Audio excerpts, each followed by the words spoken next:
Many thanks for joining us for television news at this hour. I am Richard Alechinwanyi. The headlines.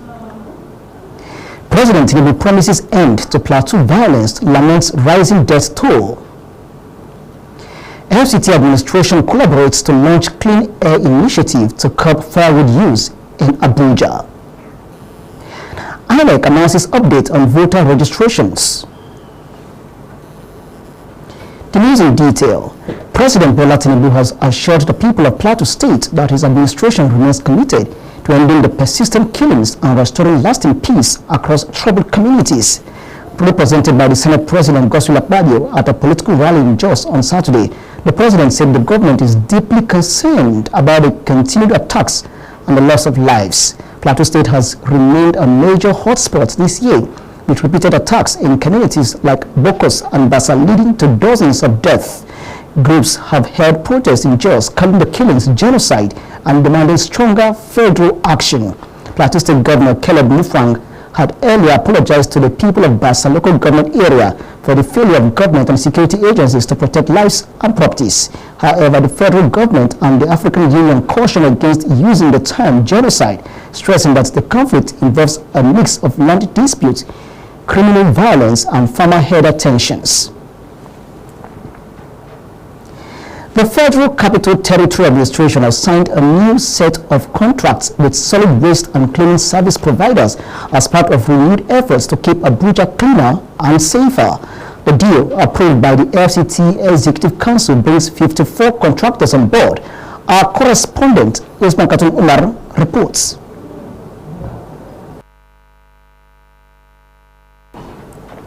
That report will be brought to you in a subsequent bulletin. Now let's move ahead with the rest of the story.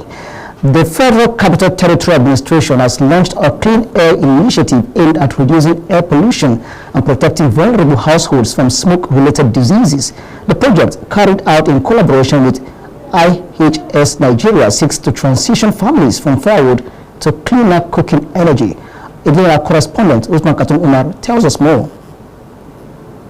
The FCT Health Services and Environment Secretariat and IHS Nigeria have unveiled Project Breathe Clean Air Abuja, an intervention targeting the widespread health and environmental risks associated with cooking with firewood and charcoal across communities in the Federal Capital Territory. Under the project, vulnerable families will receive cooking gas cylinders and vouchers to refuel them in what officials describe as a practical step towards improving cleaner air quality and slowing deforestation in the FCT. Speaking at the launch, the Mandate Secretary of the Secretariat, Dr. Adedolapo Fashawe, said the project reinforces the link between public health and environment, noting that reducing firewood use will protect both families and the ecosystem. Similarly, the Chief Executive Officer of IHS Nigeria, Mohammed Darwish, explained that the initiative aims to help 5,000 mothers transition to cleaner cooking, reducing their exposure to harmful smoke. The truth is, health is wealth. Health and environment are equal. So the focus of this program is not only to give out palliatives, as we've done in the past. The main focus of this program is to educate, because knowledge is power. Knowledge is key. Our economy is shaky at the moment, but I believe with good health indices, with people understanding the nexus between health and environment, these are cheap things. Prevention is better than cure. This program, in a nutshell and simple English, is about helping 5,000 mothers, sisters, and daughters by not inhaling toxic gases anymore, and by really making sure that their health is better by breathing fresh air. That's in a nutshell.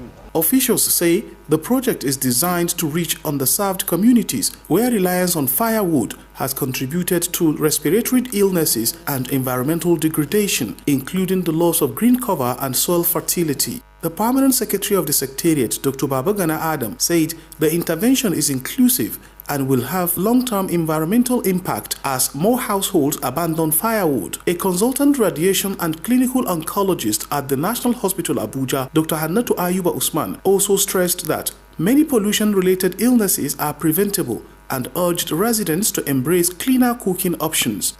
The gain is to save our environment, and by saving our environment, we are also saving the pregnant women along with the family.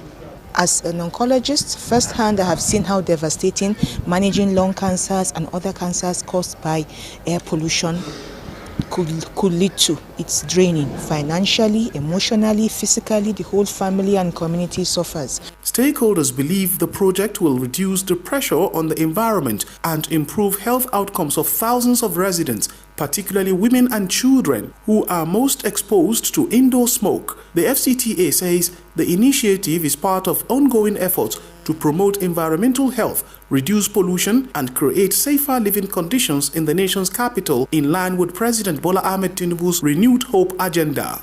Usman Katun Umar, ASO Television News.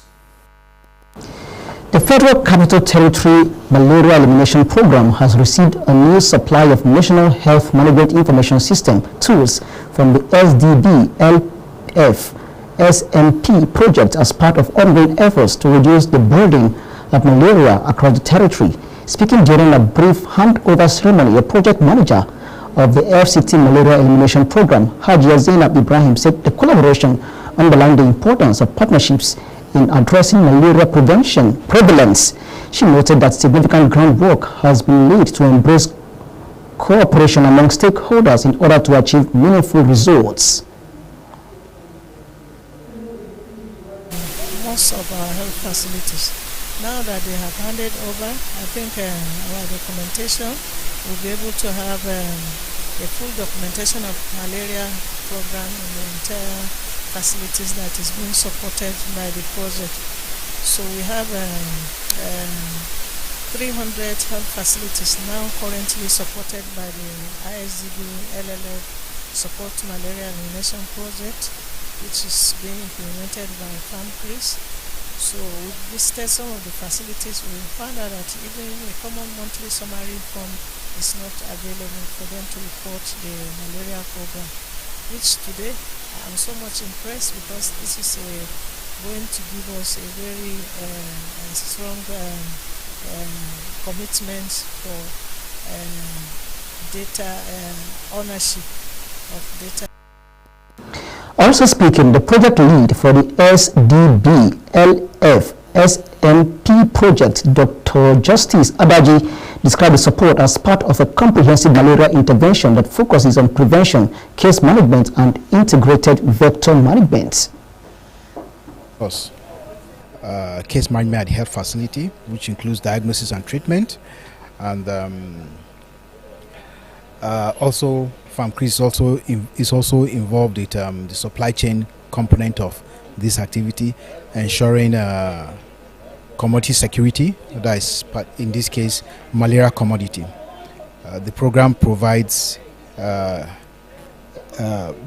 key malaria commodities like the RDT and, of course, ACTs, which are some of the key commodities being provided at the health facility, and which is part of the funding.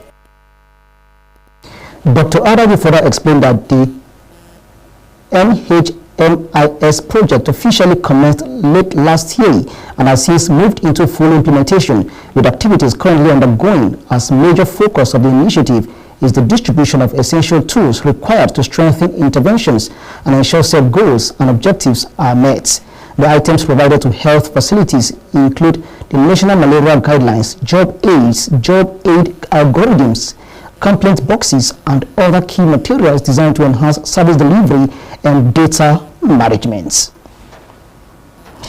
The Federal Capital Territory Administration and the Royal School of Education Therapy Foundation says persons with special needs must no longer be overlooked in healthcare planning. This was the focus of the second edition of the Free Family Health Fair in Abuja, where stakeholders raised concerns over persistent gaps in access and awareness. Our correspondent, Usman Katun Umar, tells us more.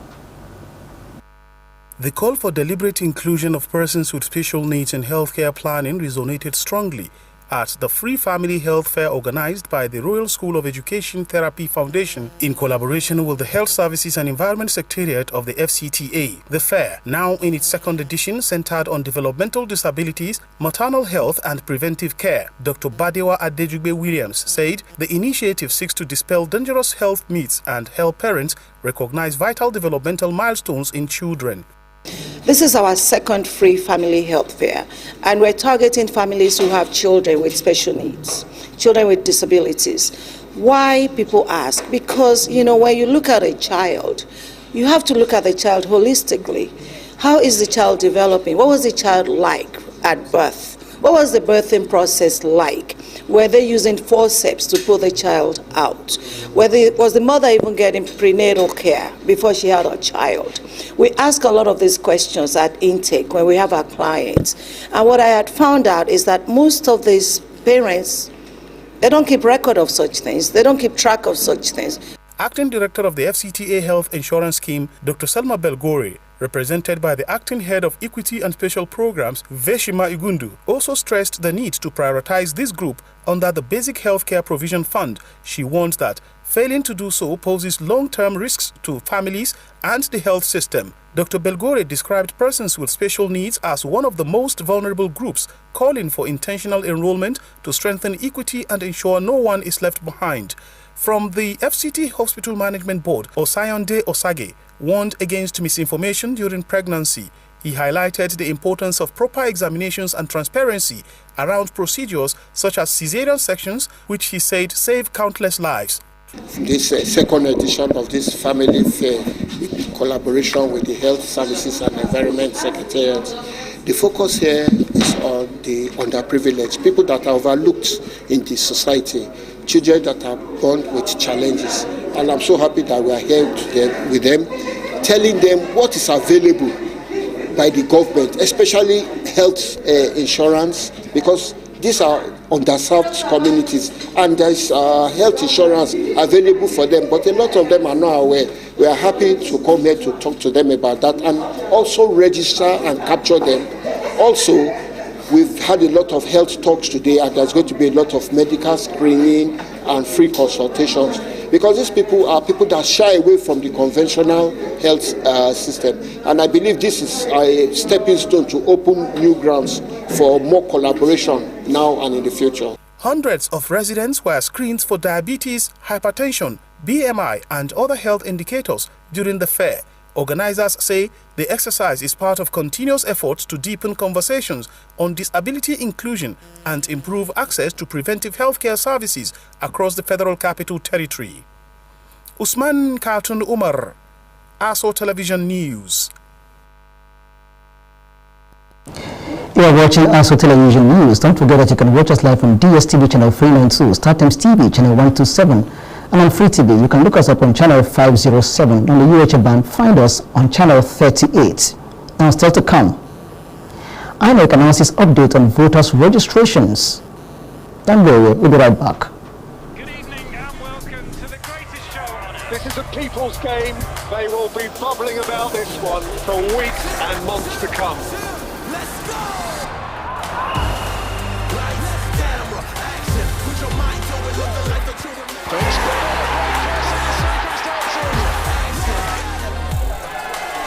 Stay connected. Stay with us, starting from Yanga and Jolly.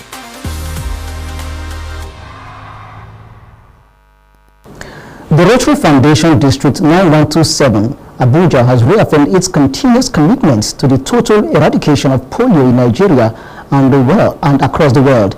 This was revealed by the District Governor, Dame Dr. Joy Okoro, during the Rotary Foundation dinner held in Abuja. Our correspondent, Abdul Kabir Jibril, who was at the event, now completes the story. Oh, the time has come for my dreams to be heard. They will not be pushed aside or turned. It is the District Rotary Foundation dinner at the Sir Emeka Offor Hall, Rotary Center, Abuja, an annual gathering where Rotarians contribute to the foundation and highlight its major achievements. District Governor 9127, Dame Dr. Princess Joy Okoro, after her warm welcome address, speaks on the objectives of the Rotary Foundation. The foundation is very, very important to the world. We use it, like I said earlier, to do very impactful projects in our communities. So many projects: school, training, maternal and child care, polio. When you hear of polio, every money that comes out of foundation goes to polio, for the total eradication of polio in the world.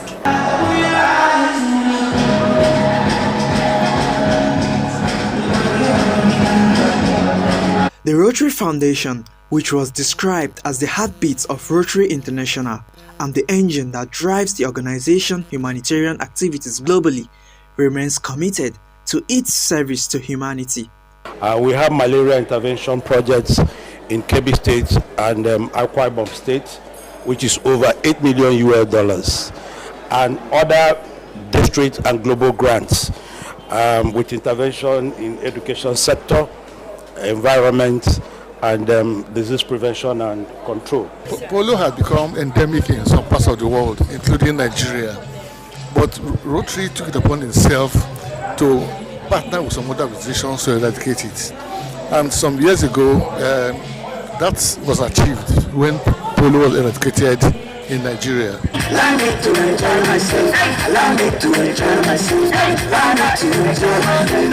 The Foundation Dinner is an annual celebration of the Rotary Foundation, the charitable arm of Rotary International, dedicated to promoting peace, fighting disease, supporting education, and improving lives around the world. We're all involved.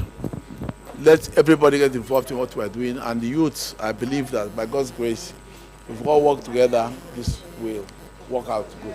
In every district, the district conference is the biggest, the most significant event to happen, and it happens at the end when every other thing has gone through the years. So that's what we're going to be preparing for. The Rotarians were also treated to a variety of food and drinks as the evening progressed. Abdel Kabir Jabir, ASO Television News. The emperor, the conqueror, the champion, the champion, the lion is here. The Independent National Electoral Commission (INEC) has announced a fresh update on the ongoing continuous voter registration, revealing a total of 2,316,232 new registrations across the country. The figures released on Sunday showed a significant variation in turnout among states, with Osun State emerging as the highest contributor in the Week 12 update. INEC described the latest data as part of its commitment to transparency, noting that the figures represent completed online and physical registrations. The Commission restated that registration remains suspended in Anambra State until after its governorship election on November 8, 2025, in line with the Electoral Act. According to the breakdown, Osun recorded 185,089 completed registrations, maintaining its lead from previous weeks. Imo followed with 143,386, while Kano placed third with 132,290. Sokoto also posted strong numbers with 123,320 new votes. Continuing the surge observed in northern states in recent weeks, Lagos, which often leads registration drives, recorded 109,693, followed by the Federal Capital Territory with 106,855 voters. The candidate of the People's Democratic Party for the forthcoming FCT area council elections in Gogolada, Comrade Kasimo Muhammad Ikwa, has dismissed rumors circulating that he has withdrawn from the council race. Comrade Ikwa stated this during the party's formal inauguration of its 2026 FCT area council elections campaign committees in Gogolada. Our correspondent Abdullahi Mukhtar completes the story. 5 committees were inaugurated at the event. They included the Planning and Central Working Committee, the Zonal Committee, the Caucus and Elders Committee, as well as the Special Duties and the Media and Publicity Committees. Speaking with newsmen after the inauguration, the PDP candidate in Gwagwalada, Comrade Kasimu Mohammed Ikwa, said the inauguration marked the official kick-off of his campaign. He debunked rumors that he collected money to withdraw from the race, saying his recent meeting with the FCT Minister Barrister Nyesom Wike was purely a family affair. Honorable Minister is my party member, he's one of my party leader, he's like a father to all. Irrespective of even your party, and as a resident of FCT, I have every right to be with him and for me to be called, but that cannot make people say meeting with Honorable Minister is meaning dropping my ambition, and that speculation is not true, and it can never be true. Former chairman of Gwagwalada Area Council Alhaji Mustapha Adamu Danze is the chairman of the Caucus and Elders Committee, while Alhaji Umar Zagoi, the Director General of the Kasumu Campaign Organization, spoke on behalf of other committee members. We are there to watch the activities of the outing. We are there to suggest. We are there to advise. And I promise with my members that we will have a very free environment for our campaign, without insult, without instigation, without any crisis, so that we can have a free and fair election. Our intention is to deliver Honorable Kasimu Mohammed the Wakil in Zuba in this forthcoming FCT Area Council election. And we have put in all the tentacles across the 10 wards. The Gwagwalada PDP chairman, Abdullahi Umar Yunusa, popularly known as Abuja, said the committees will begin work immediately. He reminded them of the task ahead and described the allegation against the candidate of their party as baseless. We cannot respond to issues that are baseless. We cannot respond to issues that we know that they are not issues. We deal with ideas. We are forging ahead. We have ideas. Ask us of our manifesto, we'll tell you. So, in fact, we don't even want to talk about it because it's baseless. Dignitaries at the event included former member of the Federal House of Representatives for Abuja South, Alhaji Isa Igadobi, former Gwagwalada Area Council Secretaries, Hajia Amina Ada Alimi, and Alhaji Umar Farouk, as well as other party stalwarts. The highlight of the occasion was the formal inauguration and swearing-in of the committees performed by Barrister Albert Adejembi Iga. Abdullahi Mukhtar, ASO Television News. The FC Police Command has dismissed publications circulating on social media alleging an attempted assassination on Lieutenant Ahmed Yerima. In a statement issued Sunday night, the command spokesperson SP Josephine Ade described the publications as false. According to SP Ade, the command has not recorded or reported any such incidents anywhere within the Federal Capital Territory and advised the public to disregard the false information and desist from spreading unverified claims capable of causing unnecessary panic. The statement said, for the safety of all residents, the command urged the public to remain vigilant and report any suspicious activities to the nearest police division.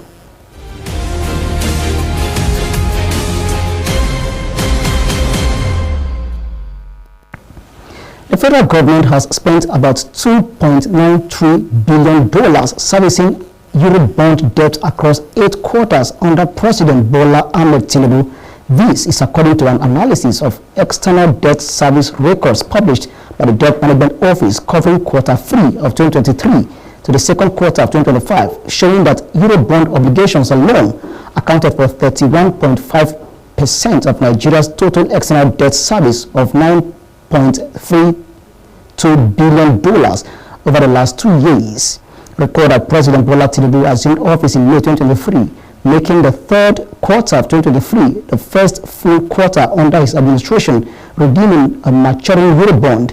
The data further disclosed that the country paid a total of $943.6 million in Eurobond obligations in the third quarter of 2023, comprising of $500 million, $443 million principal redemption and in interest. Market analysts on the Nigerian Stock Exchange have expressed that the Nigerian stock market is expected to trade positive this week as investors continue to price in the potential repercussions of the proposed federal government 2026 capital gains tax on portfolio valuations. Sentiments, however, stabilized after the government hinted at a possible review of the tax proposal, helping the market record its first positive close. The week as bargain hunters and institutional players cautiously re-entered the market. For more on the update, our business correspondent, Ileje, is standing by. From the floor of the Nigerian domestic bourse, equity transaction closed the last session on a positive trend due to gains in some medium and highly capitalized stocks. During the session, the total volume of trade rose by 22.94% to 806 million stocks, valued at 50.77 trillion naira across 24,509 deals. On the advancers, Nigeria PLC, EcoBank Transnational Incorporation (ETI), and PZ PLC appreciates by 10% each to close at 66 naira, 34 naira 65 kobo, and 33 naira 50 kobo per unit respectively. However, Austin Lars PLC, Vitafoam Nigeria PLC, and Transpower PLC topped the laggards, depreciating with 10% each to close at 2 naira 61 kobo, 84 naira 60 kobo, and 9 naira 72 kobo respectively. In volume terms, the banking subsector dominates the general activity level, with the stocks of GT Co PLC contributing 104 million stocks, while Zenith Bank and Stanbic IBTC trade in 86 million stocks and 43 million stocks accordingly. All Share Index and market capitalization of listed equities improved by 2.88% to close at 145,403 units and 92.77 trillion naira. And on the exchange rate, the naira exchanged for 1,440 naira to the dollar, 1,895 naira to the pound sterling, and 1,650 naira to the euro. Ile Emeje, ASO Television News. The 7th edition of the AUJ FCT Council Annual Table Tennis Tournament concluded at the weekend, producing champions in both male and female categories. The lively and competitive event, which showcased both sporting excellence and cultural exchange, was held at the China International Cultural Center in Abuja. Our correspondent reports that Chema Amajo of the AUJ Abuja Correspondent Chapel emerged as the new female singles champion. Here's the report.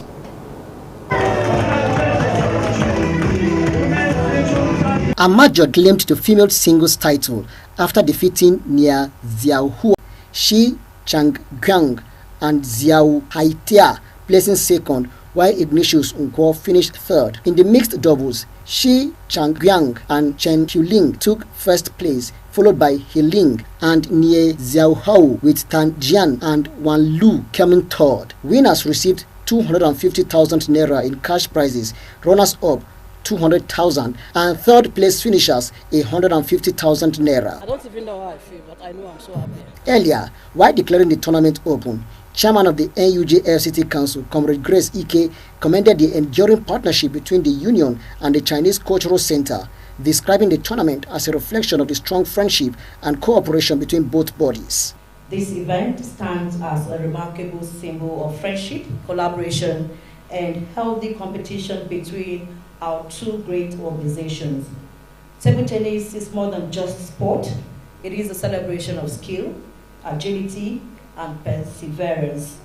Values as well that resonate deeply with the spirit of journalism and the unity we uphold. In his remark, Director of the Chinese Cultural Center in Nigeria, Mr. Tang Jiangxing, described the tournament as an expression of table tennis diplomacy and a testament to the solid bond between Nigeria and China. Today's event is also a part of ping-pong table tennis diplomat. Everyone knows that China and Nigeria is very, very close country. I several times mentioned that Nigerian people, Nigerian friends, is at least top 5, maybe top 3. Most friendly people, most friendly country in the world to Chinese people. There were goodwill messages from the Managing Director of the News Agency of Nigeria, NAN, Malam Ali, and the Director General of the Nigerian Television Authority, NTA, Mr. Salihu Dembos, who were all represented at the event. Richard Alechi Nwanyebe, ASO Television News. And that's the news. I am Richard Alechi Nwanyebe. Many thanks for watching. Good afternoon.